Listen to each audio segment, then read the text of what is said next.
Tiene un título que, bueno, viene muy a cuento de todo lo que estamos viviendo en Comodoro Rivadavia en los últimos días.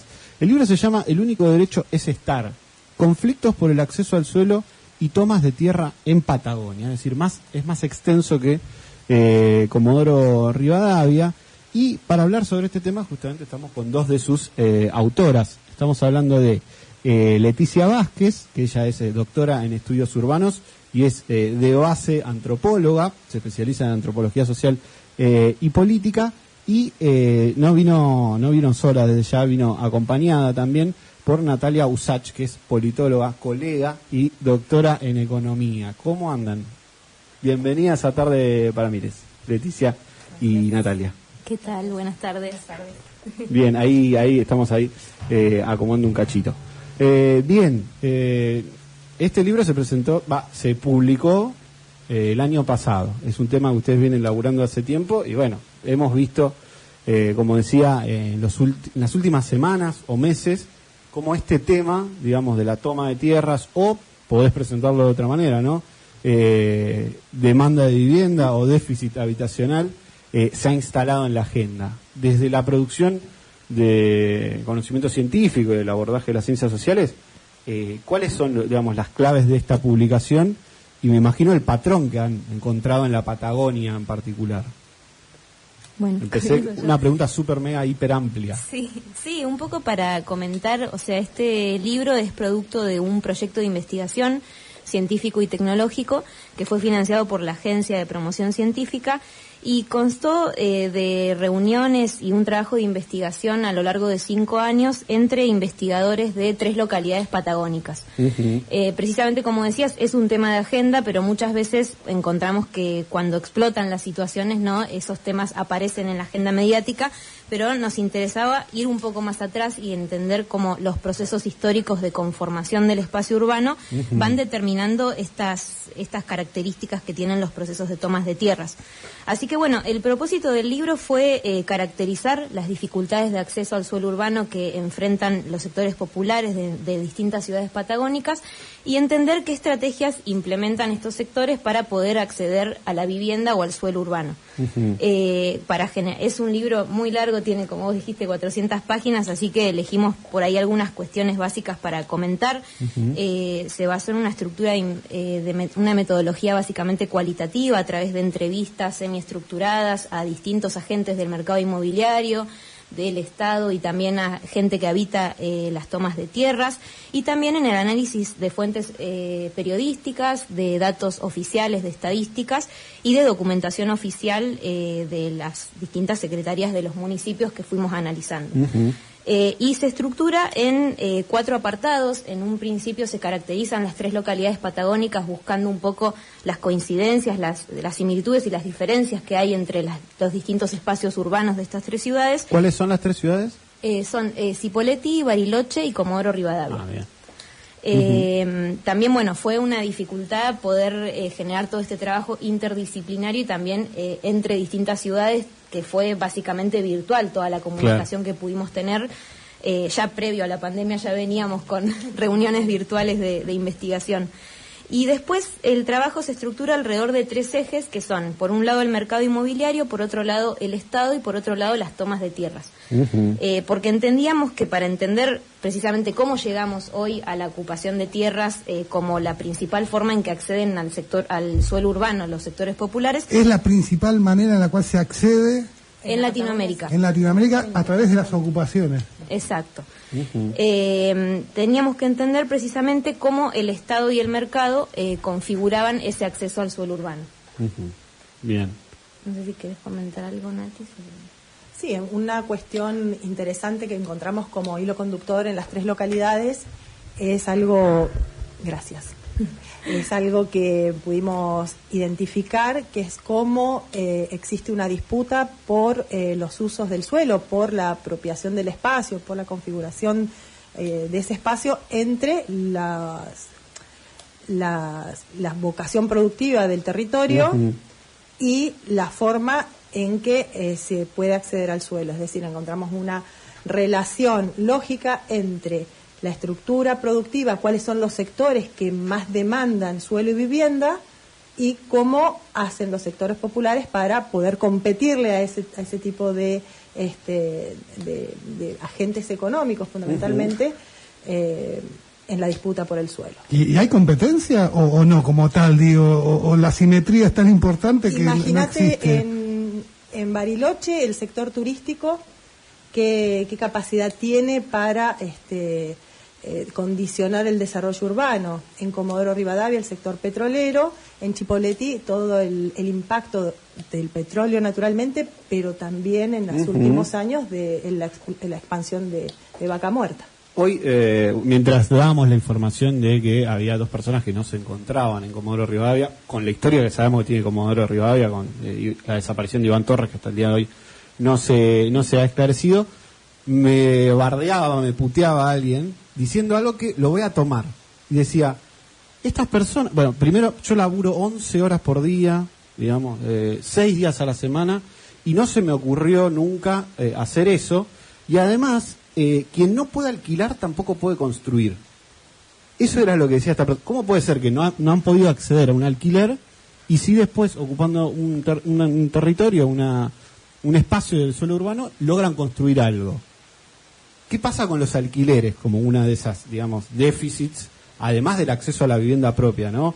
En estas 3 ciudades que me imagino deben tener problemáticas similares. Tenemos una concepción que tener una vivienda digna implica ser el propietario, ¿no? Entonces ya partimos con que la propiedad, la vinculación esto de la vivienda a la propiedad individual, que deja de lado muchos otros modelos de habitar distintos a la propiedad privada individual, o sí otros modelos que existen en otras ciudades del mundo, que implican una buena calidad de vida y no necesariamente vinculados sí o sí a la posesión de un terreno o de una vivienda. Primero eso, ¿no?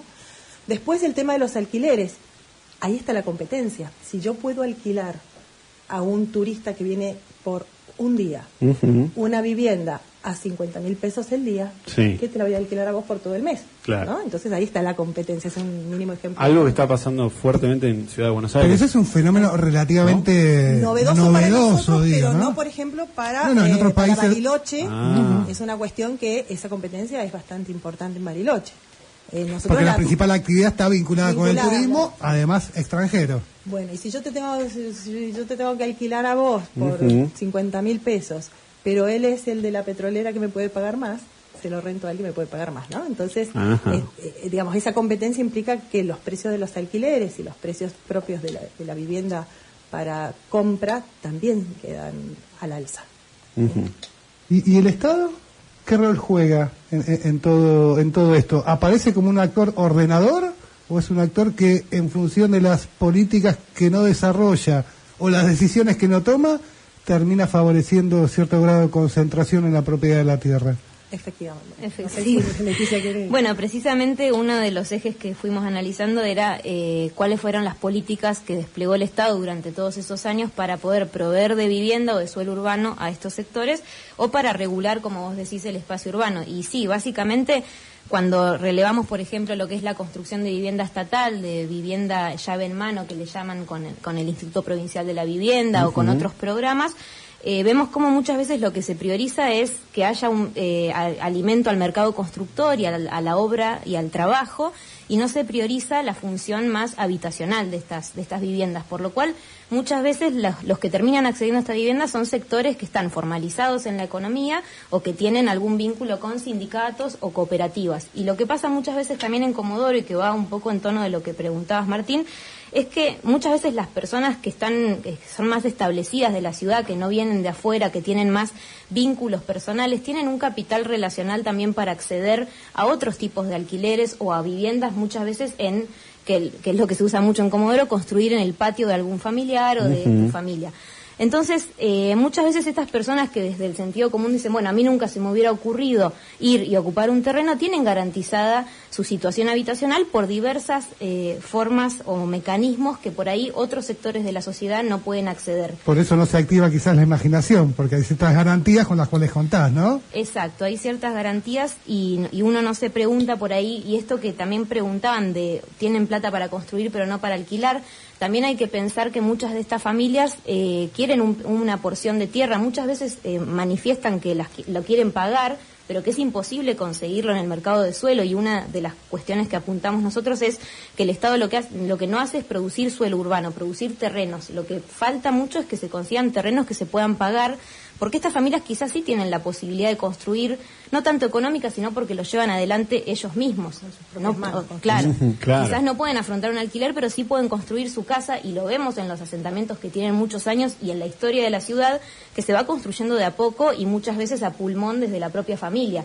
Entonces existe esta imposibilidad quizás de alquilar, a lo que se suma otra cuestión que son los requisitos para ingresar al mercado formal de alquileres o al mercado formal de compra de terrenos, que tienen que ver con tener garantías salariales, con estar formalizado en la economía, y muchas veces con sentidos comunes que circulan más xenofóbicos. Hemos tenido registros de campo en cooperativas o en el mercado inmobiliario donde directamente no se le alquila a la población que viene de países limítrofes o a los migrantes de otras provincias de la ciudad. Siempre se termina privilegiando, y esto se vuelca después en la política pública, a los nacidos y criados en la ciudad. Entonces todos estos mecanismos van expulsando un determinado sector de la población que muchas veces no tiene otra opción que la de ocupar un pedazo de suelo para construir su vivienda. Eso que... quería decir algo vinculado al papel que tiene el Estado, y es una cuestión que no solo se plantea para Comodoro Rivadavia o la Patagonia o la Argentina, es una cuestión en el mundo, en todas las ciudades del mundo. Los gobiernos municipales tienen un rol fundamental. Hay algunos autores que dicen que el principal recurso de cualquier ciudad es su suelo. Su suelo urbano o urbanizable. Entonces, en función a eso, cuando pensamos, bueno, ¿de qué depende el precio del suelo? Yo acá me apunté las principales elementos, y vamos a ver que el Estado tiene que ver con todos los determinantes del precio del suelo. Accesibilidad, es decir, mientras más, esto es como una relación de compromiso entre la distancia y el costo de la vivienda, mientras más lejos estoy, más barato está, pero la accesibilidad depende de la construcción de infraestructuras. Claro, y ahí, transporte, y esos son bienes indivisibles que los hacen los estados, no los hacemos los particulares. Después tenemos las externalidades, todas las cosas que hacen los gobiernos, como también las infraestructuras y demás, para que resultan en beneficios que no vemos, pero que sí hacen a que mi propiedad pueda valorizarse o desvalorizarse. Si al lado de mi casa tengo una escombrera, probablemente mi casa se desvalorice. Entonces ahí hay un papel de regulación también del Estado. Si tenés un shopping o algo parecido, capaz sube. O capaz baja porque hay mucha congestión. Bien. Sí. También las regulaciones respecto principalmente a los tipos de uso y a la intensidad de usos. La zonificación sería acá en Comodoro Rivadavia. Hoy estuve hablando sobre eso con alguien del municipio. Exactamente. Mira, justamente. La zonificación y la intensidad de uso te da la posibilidad de que vos puedas tener políticas de regulación y políticas de recuperación de plusvalías, ¿sí? Que son todos esos beneficios que tenemos los frentistas y los propietarios por simplemente que haya alguna entidad superior, como el Estado, que ha hecho ciertas obras para beneficiar nuestra propiedad privada, que le llamamos, ¿no? en este esquema. Y también hay otra cosa, que son las expectativas. ¿Qué hace el Estado? Genera expectativas positivas respecto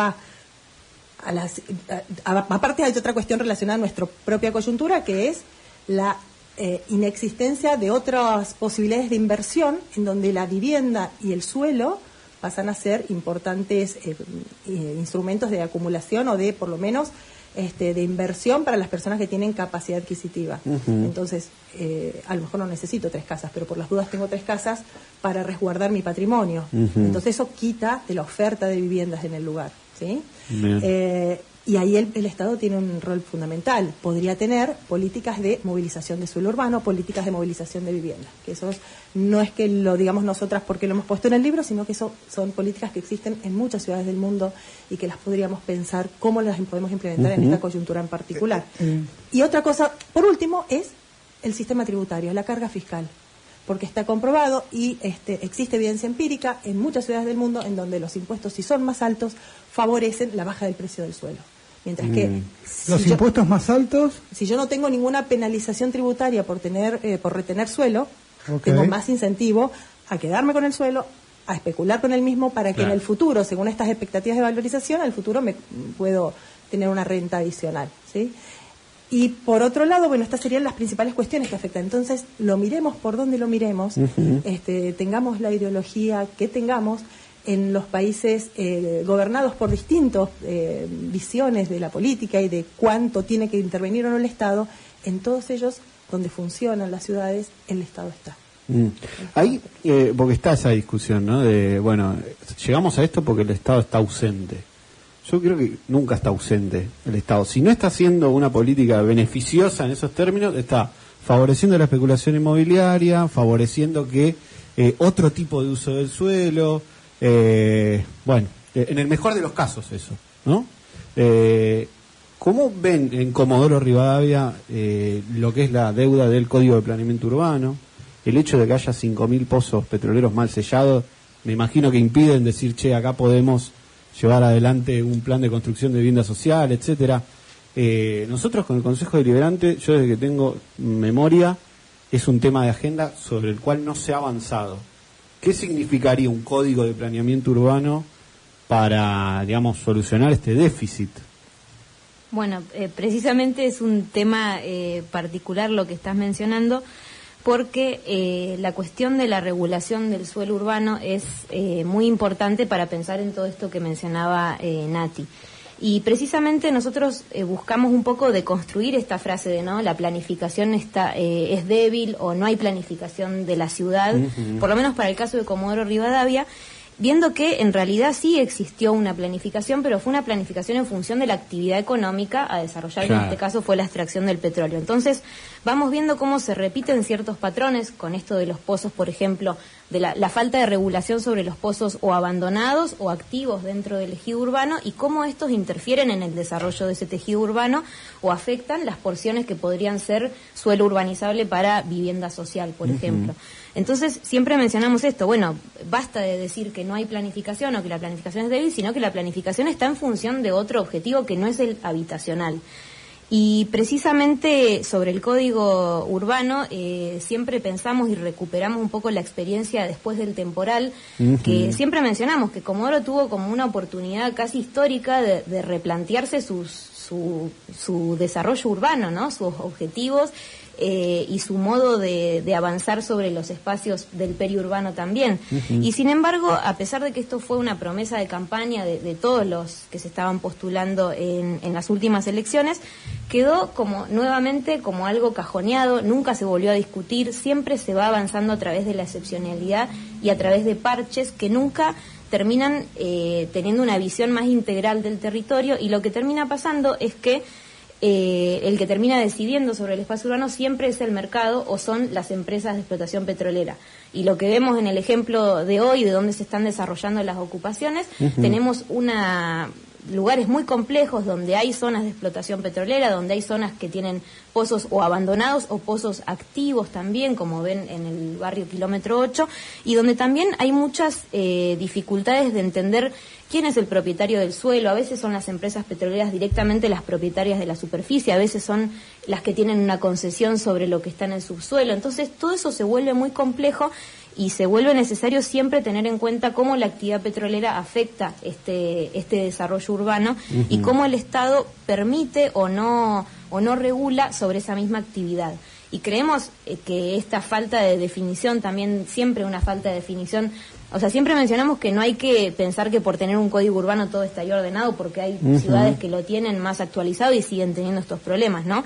Pero sí siempre va a servir como un marco de regulación donde se pueden perseguir estas problemáticas de manera más cercana, ¿no? Con estas regulaciones por ahí que mencionaba Nati, que acá directamente están ausentes. Un impuesto más alto a los terrenos ociosos, incluso también cuando se piensa en la construcción de vivienda social, que acá en Comodoro muchas veces se construye a través de sindicatos o cooperativas, donde uno dice, bueno, hay soluciones habitacionales para los trabajadores. Sí. De hecho, uno de los terrenos digamos que se ocupó era de techo.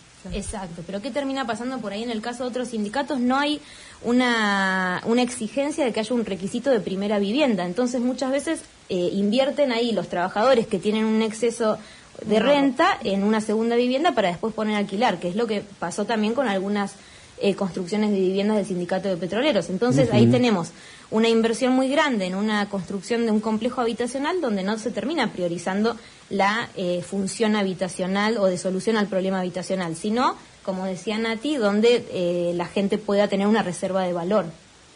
¿Hay un buen ejemplo de regulación de suelo urbano cerquita que podamos citar? Más o menos, digo, no para traspolar experiencias. Yo me o quedé tan con- mal estamos en términos generales, No, pregunto. yo me tengo que ir Por lejos. ejemplo, Trenquelauquen Ah, fue mira. uno de los espacios donde se hizo una fuerte apuesta por la ampliación del ejido urbano, y por lo general cuando se produce una ampliación de los ejidos urbanos lo que tiende a pasar es que suelo que no valía nada empieza a valer, con lo cual el que valía 10 tiende a aumentar el suelo. Hay como una correlación entre si expando mi ejido urbano es más probable que los precios aumenten en toda la ciudad. Y ellos lograron expandir, comprar terreno privado para que sea fiscal, y en base a esa... Un proceso inverso al que se suele dar generalmente en Comodoro, ¿no? Porque pensamos que es malo que exista suelo fiscal, pero la verdad que Ajá. no, porque como te digo, el principal recurso que tienen todas las ciudades es su suelo, y del cual pueden generar incluso políticas de bolsas de Zonas de interés social. zonas de interés social, bolsas de terrenos o de suelo disponible social, o fondos a través del sistema tributario específicamente vinculados a la generación de infraestructuras en la ciudad, ¿no? Para la generación de vivienda o de loteos o de algún tipo de vivienda social. Entonces, existen ejemplos de bueno, y ellos, por ahí tenemos el caso de esta ciudad que me recuerdo ahora que se logró expandir la ciudad, poner terrenos a disposición de los vecinos, y que no implicó necesariamente el aumento del resto del precio de la vivienda y del suelo en la ciudad. Bueno, eso se hizo a través de instrumentos fiscales y de instrumentos específicos para esa operatoria. Después tenemos otras localidades en la Argentina que tienen impuestos de tipo recuperación de plusvalías vinculados a la capacidad constructiva. A mayor capacidad constructiva, me tenés que pagar más impuestos, es decir, en determinadas zonas, si querés hacer un edificio de 10 pisos, eso va a generar, para mí que soy del fisco, un ingreso que yo voy a destinar a hacer vivienda en otro lado, ¿no? Entonces, hay ejemplos, hay buenas prácticas, y en el resto del mundo también.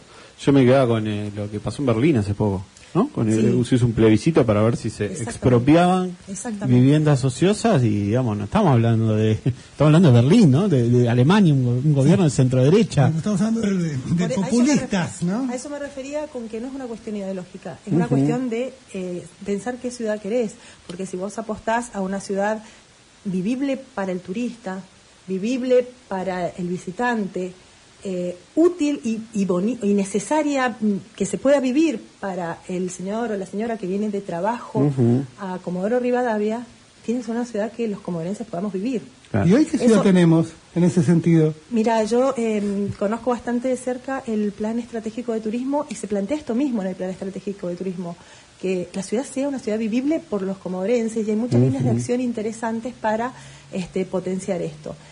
En lo que ahí hay es una necesaria vinculación con las políticas de planeamiento urbano. Hace poco fue el censo, se conocieron los datos después de mucho tiempo. ¿Hubo algo que les llamó la atención? Primero, la discusión sobre la cifra, ¿no? Que creíamos que éramos 500 millones. Lo primero eran es que no 122.000. tenemos los datos por ciudad. Ah, tenemos ¿no? los datos por Escalante. Claro, por Claro. departamento Eso todavía. incluye Bahía Bustamante, Radatili y Radatili. Comodoro. Sí. Lo que sí podemos decir del censo, que hubo por lo menos en Escalante, un crecimiento poblacional del 17%. Nosotros habíamos crecido en función de 2001 a 2010 un 29%. ¿sí? Ahora, lo que marca el censo en primeros números que han tirado es un crecimiento intercensal del 17%, lo cual implicaría para Escalante unas 32.000 personas más. ¿Sí?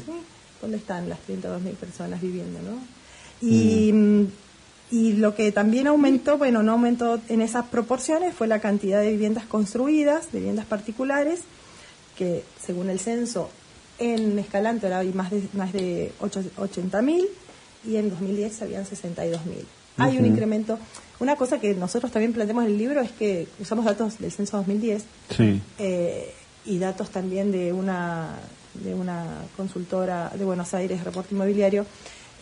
No es que no se construya, el mercado de la construcción es muy activo. Lo que pasa es que esa construcción no está destinada fundamentalmente a a viviendas familias, sociales, claro. o a familias, ¿sí? Tenemos que la vivienda empieza a ser monoambiente para un mercado muy específico, fundamentalmente el inversor y también el de alquileres para personas que vienen por trabajo.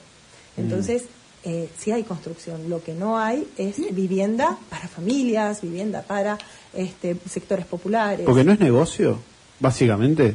Digamos, no, la política de construcción de viviendas no está orientada a suplir una demanda social, sino a digamos, un mecanismo de atesoramiento, de valorización, etcétera. Es el rol del porque mercado. a mí no me entra en la cabeza cómo hay un montón de personas que seguramente se matan laburando 12 horas al día y dicen, che, yo podría poner un poco de mis ingresos para ir construyendo de a poco una casa y de acá quizás a 5 años, 10 años tener mi propia casa. Digamos, es tan difícil, digamos. Creo que si no se puede avanzar en ese sentido es porque hay otras cosas que avanzan. Y vos hablabas en el inicio de cierto modelo, ¿no? Que a nosotros nos habían bajado casi en términos culturales, que tenemos que sí o sí ir por nuestra casa propia. Cuando Eso, hay, me voló la cabeza un claro, poco. ¿no? Digamos, en ese sentido, ¿cuáles son otras experiencias o cuáles son caminos que podríamos llegar a recorrer para tener, entre comillas, ese En cierto Europa nivel se de está probando felicidad? ahora la llamada covivienda, que son viviendas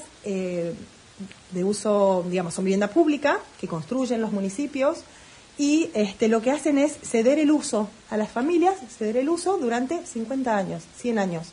Entonces lo que se puede transferir es el derecho de uso, más no la propiedad que es estatal. Eso es una cosa. Y se trata de viviendas tipo condominio, en donde una comunidad decide vivir juntos y pagar juntos un solo terreno, pero ahí vivimos muchas familias, ¿sí? Y no un régimen de propiedad, porque el Estado los ayuda a construir. Uy, esa reunión de consorcio, me imagino lo que tiene que ser. Después están la vivienda pública que se destina a alquiler. Por ejemplo, en Barcelona lo que están haciendo en este momento es importantes construcciones, ellos construyen edificios, ¿no?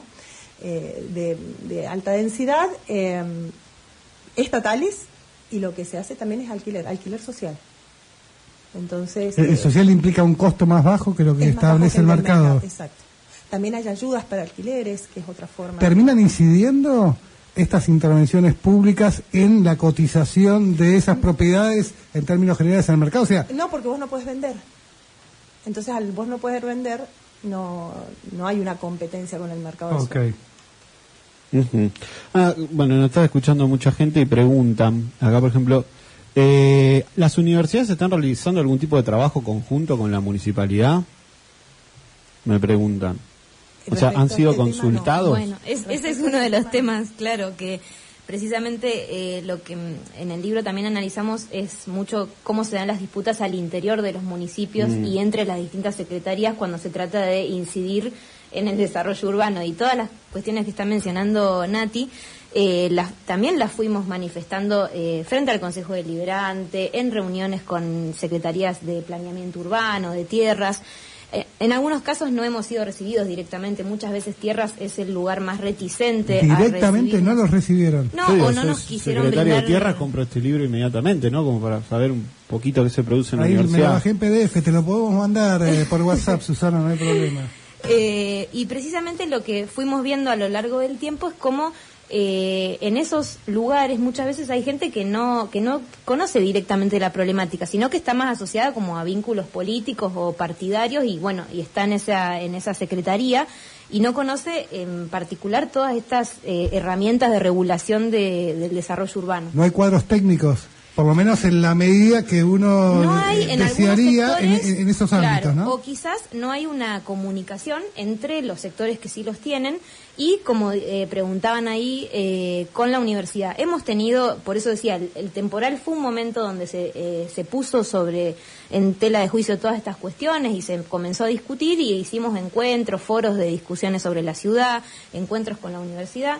Y pudimos brindar algunos diagnósticos, presentar estos libros. Nosotros las tesis siempre que vamos desarrollando se las mandamos a los secretarios que conocemos, pero siempre es como que hay un momento hasta donde llega la discusión y ahí luego, se agota. Claro, se agota. Entonces se dificulta mucho a veces cuando después nos encontramos con estos momentos donde los secretarios que asumen no tienen directamente conocimiento sobre la temática o no nos conocemos tampoco como para trabajar en conjunto. Y muchas veces esto impide que el municipio, tome estas determinaciones que se usan a nivel mundial en otras localidades, pero que acá directamente se desconocen. Nos mandan otro mensaje, Karina dice: me asombra que estén justificando una acción que es ilegal como la usurpación.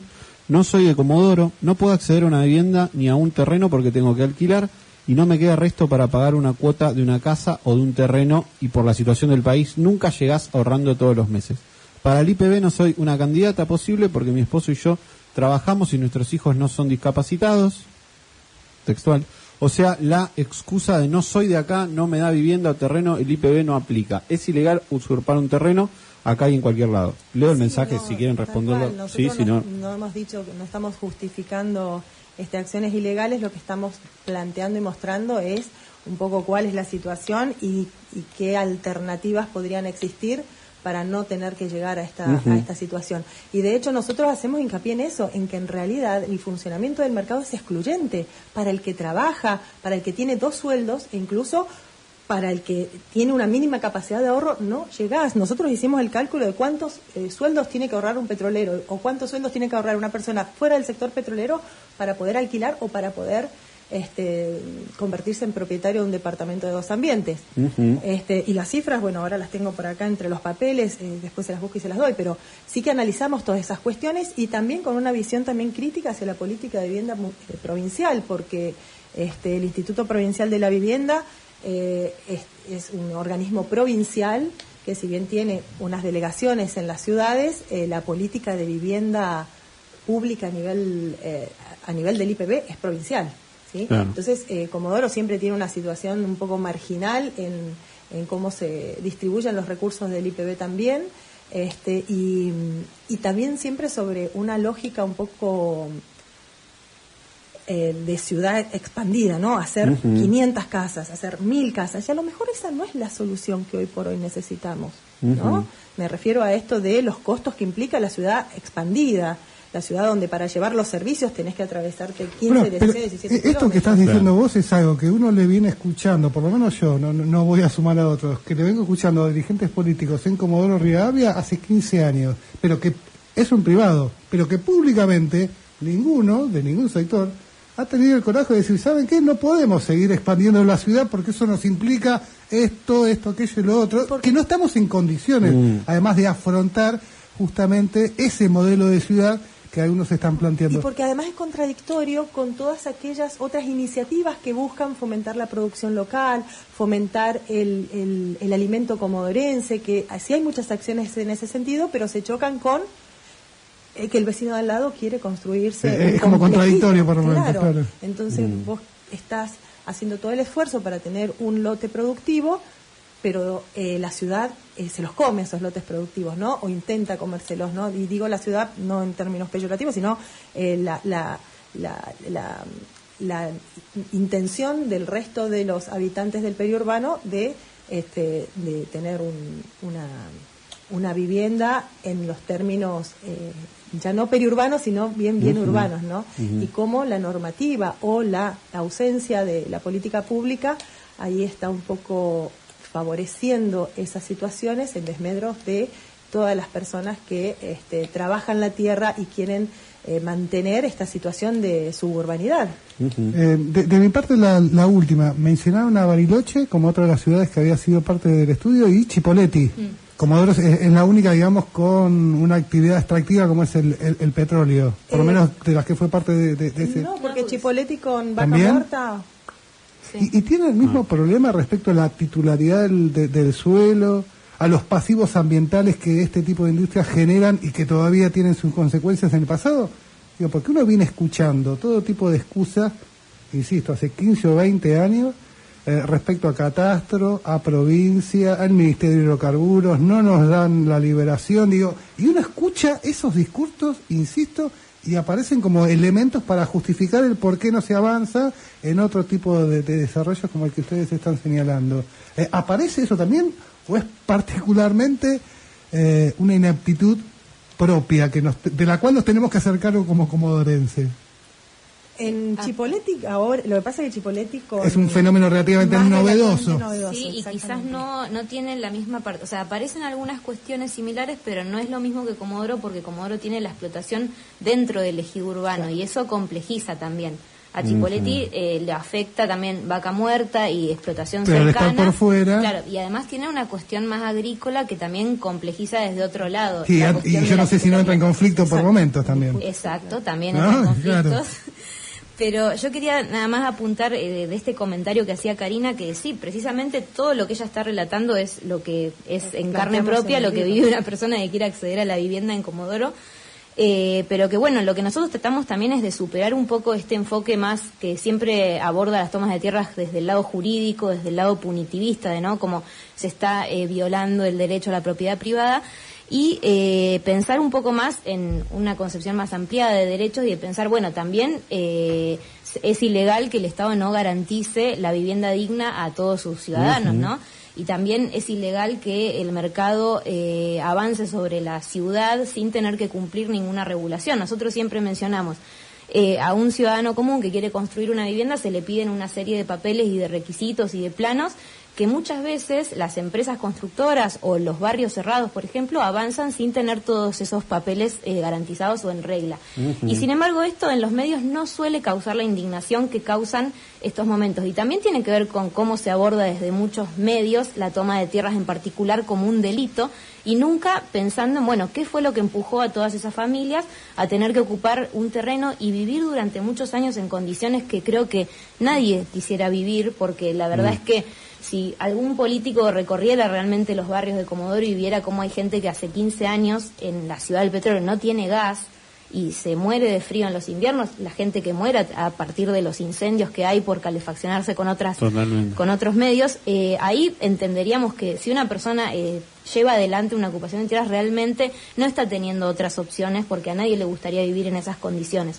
Entonces, desde nuestro lado también, desde la interdisciplina, buscamos superar un poco ese enfoque más jurídico, más punitivista, y pensar, bueno, cuáles son los condicionantes estructurales que tiene una problemática que no es comodorense, porque también a veces el sentido común parece que fuéramos el único lugar que tiene toma de tierra, y esto atraviesa toda Latinoamérica, e incluso es un problema mundial que por ahí está bastante invisibilizado en ciudades europeas, por ejemplo.